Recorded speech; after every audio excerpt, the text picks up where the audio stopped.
sued two bloggers for defamation after they posted content criticizing the paper and the government. And to tell us more, I'm joined by our Malaysia correspondent, Melissa Goh. So, Melissa, tell us more about the proposed ruling. Well, basically, the Deputy Minister of Communication has proposed to make it compulsory for all bloggers of locally hosted websites to register themselves with the authorities in a bid to regulate them. Of course, the bloggers have foresworn on this new ruling, and they said that it wouldn't work simply because there's no way that they can stop bloggers from posting the contents of their blogs on other websites outside the countries. Also, they say the move contradicts the government's commitments that it will not interfere, it will not censor contents on the internet. Priscilla?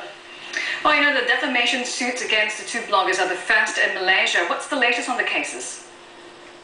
Well, the latest is both bloggers, Jeff Wee of Screenshots and Ahiruddin Atan, also known as Rocky, who blogs Rocky Brew, have decided to join forces to defend themselves in the defamation lawsuits brought against them by the newspaper company NST. Their lawyers will form a panel, and they said that they will be calling the Prime Minister, Abdullah, as well as the former boss, Dr. Mahathir Mohamad, as witnesses, since both their names are frequently mentioned in the blog.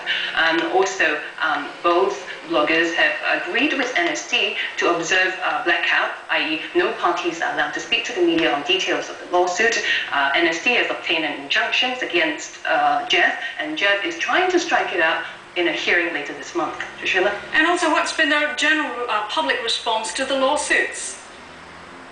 Well, there are 10 million internet users in the country, and to a certain extent, the lawsuits have sparked an outcry. Some are criticizing the government for trying to stifle freedom of expression. Now, Rocky is even talking about setting up a National Bloggers Association to better protect the interests and the rights of bloggers. Now, interesting to note that Rocky was the president of the National Press Club until last Friday. He was replaced. Sure. All right, thanks very much for the update, Melissa. Melissa Goh reporting there from Kuala Lumpur.